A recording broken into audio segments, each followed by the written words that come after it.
दिवाली का त्योहार हिंदू धर्म में विशेष महत्व रखता है। हिंदू धर्म के लोग इस दिन बाजारों से माता लक्ष्मी और गणेश की मूर्ति लेकर आते हैं और उन्हें अपने घर के देवालय में स्थापित कर परिवार के साथ प्रदोष काल में पूजा अर्चना करते हैं।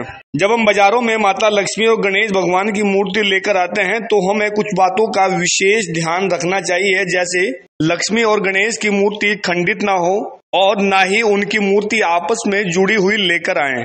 और क्या कहते हैं हरिद्वार के ज्योतिषी, सुनिए।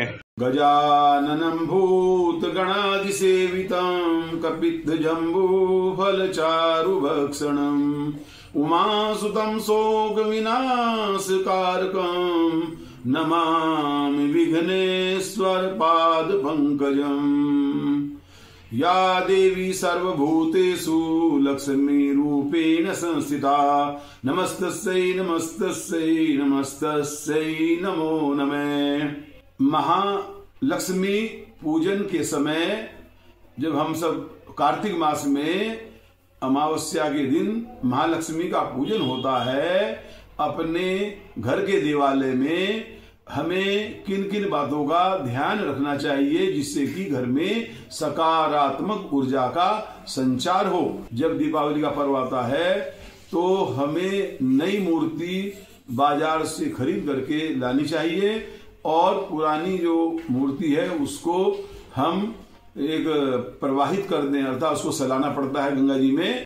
माँ लक्ष्मी जी की जो मूर्ति है वह एक मिट्टी की हो, कहने का अभिप्राय यह है। अन्य धातु की यदि होती है तो यदि हम उसको प्रवाहित करते हैं गंगा में, कोई भी मूर्ति होती है अन्य किसी केमिकल से बनी होती है तो गंगा में प्रवाहित करने पर अनेक जीव जंतुओं के लिए हानि होती है और उन जीव जंतुओं पर बहुत बुरा प्रभाव पड़ता है, यहाँ तक कि उनकी मृत्यु भी हो सकती है।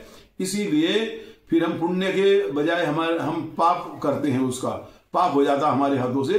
तो मिट्टी की ऐसी मूर्ति लाएं बहुत अच्छी, जो हम अपने मंदिर में गणेश जी लक्ष्मी जी की मूर्ति को स्थापित करें। माँ लक्ष्मी और गणेश जी की मूर्ति को मंदिर में स्थापित करें और माता लक्ष्मी जी को लाल वस्त्र एवं लाल चुनरी को उसको उड़ाएं या उसको धारण कराएं। तो इस प्रकार जब ये हम करेंगे तो घर में पूजा करने से हमारे एक सकारात्मक ऊर्जा का संचार होगा। तो सभी इस बात का ध्यान रखें कि माता लक्ष्मी और गणेश जी की इस प्रकार की मूर्ति लाएं। और जो गणेश जी हैं, गणेश भगवान जी की जो हमारी तुंड है अर्थात जो सूंड है, उसका थोड़ा जो मुख है वो दाईं ओर हो, तो ऐसी मूर्ति ही बहुत श्रेष्ठ होती है और पूजा करने पर हमें सकारात्मक फल प्राप्त होता है। और इसके अतिरिक्त और एक बात का और ध्यान रखें, जब भी हम मूर्ति घर में लाते हैं मूर्ति को भली भांति उसको देख परख कर ही लें, क्योंकि मूर्ति खंडित ना हो।